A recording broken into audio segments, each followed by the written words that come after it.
When Backfire announced the release of a belt drive AT 2-in-1 board, many thought to themselves, what took so long? This is in part due to the tremendous success of the Backfire Zealot. In many ways, the Zealot was a fascinating board because it represented Backfire's transition back to belt drive boards after focusing so many years on hub drive systems.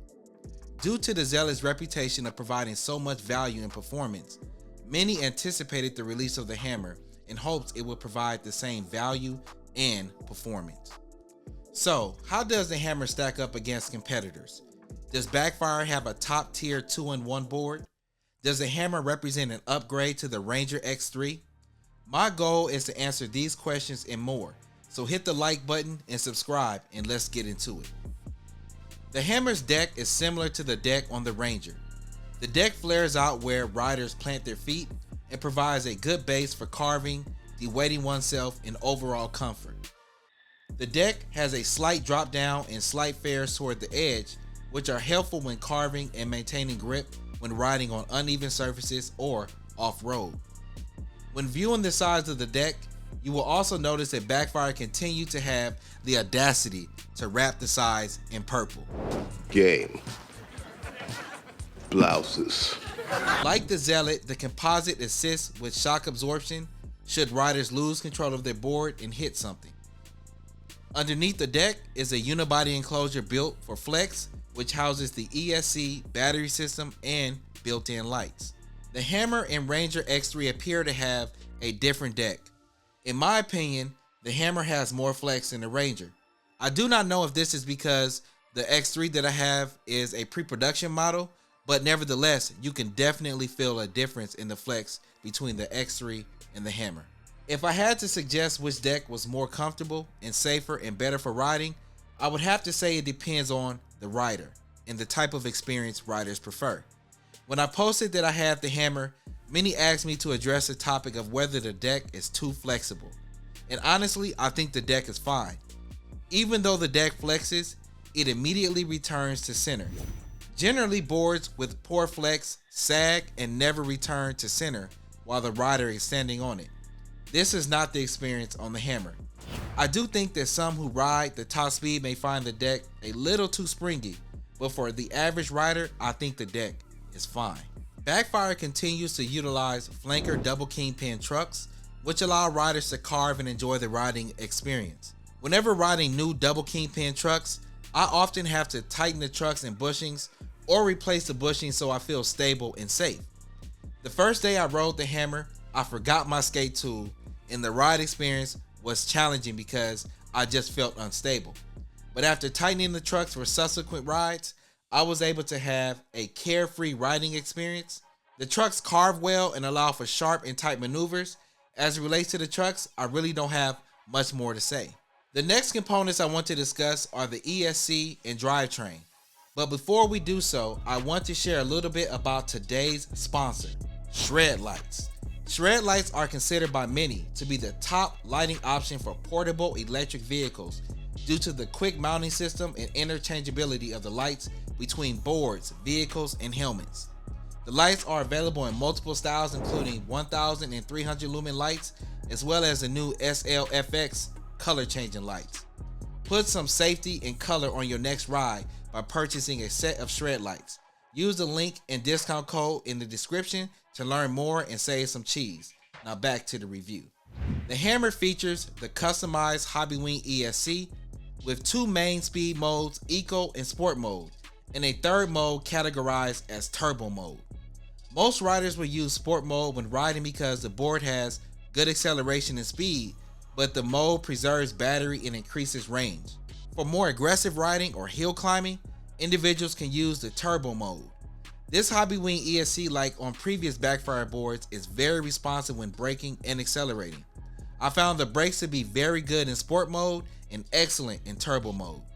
In addition to gaining more acceleration and torque in turbo mode, the brakes are also more aggressive, which is needed because the speed and acceleration are higher. As mentioned in previous reviews, the turbo mode on the Backfire boards is very unique to me when you compare it to boards that have the typical 4-speed modes.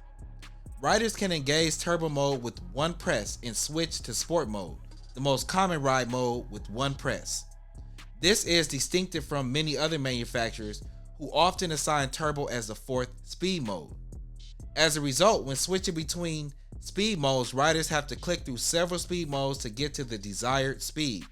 This can be problematic when attempting to accelerate past pedestrians or vehicles because you have to switch too many times through various speed modes before getting to the correct speed mode. The board uses belt drive, which means riders can interchange wheels and gearing to accommodate their riding style. Riders who want increased range can use smaller wheels such as cloud wheels or regular street wheels. Riders who are more concerned with comfort and the ability to ride multiple terrains or bad roads can opt for AT wheels. I may create some additional videos riding the Hammer with the cloud wheels. Let me know if that's something that you're interested in me doing down below in the comments section.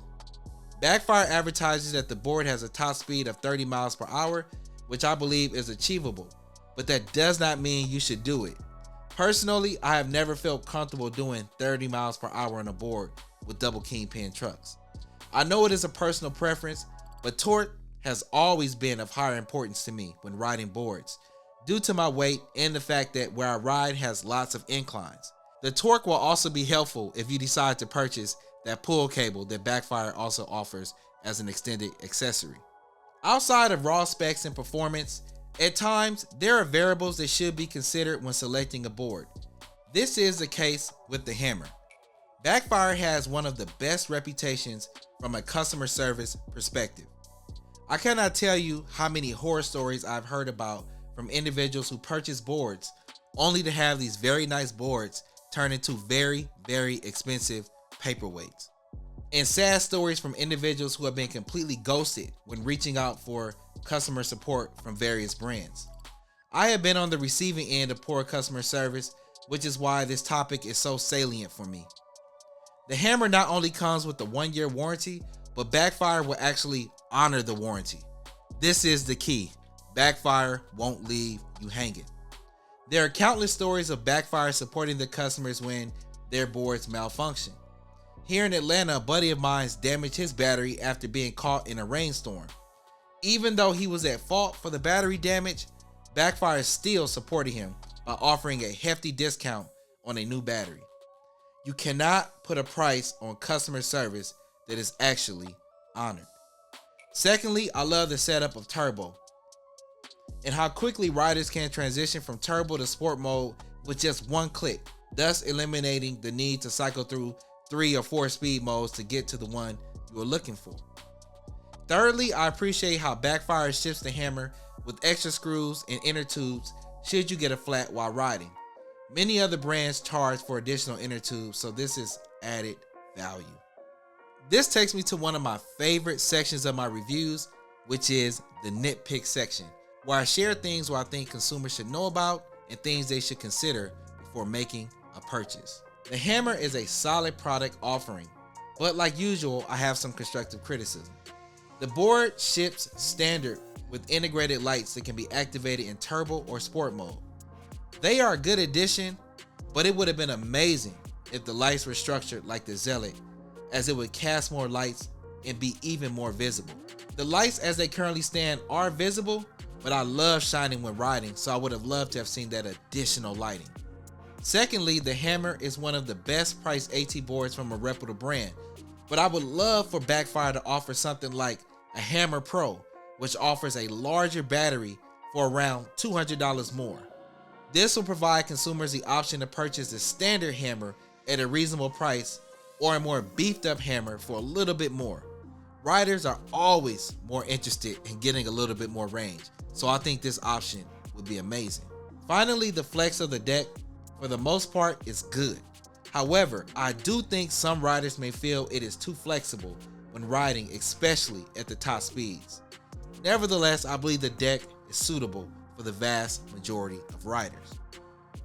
So, what are my final thoughts about this hammer? The hammer is a well-made, accessible AT board backed by a reputable brand. It features the same quality and performance we have become accustomed to from Backfire. Good craftsmanship, good customer service, and excellent performance for the price. I think individuals in the market for an AT 2-in-1 board should definitely give the hammer some consideration. What are your comments on the hammer? Leave a comment below, and don't forget to support the channel by using my Backfire link. As always, PEVs allow you to be everywhere, and I will see you at the top because the bottom is too crowded. Don't forget to grab that book. Peace.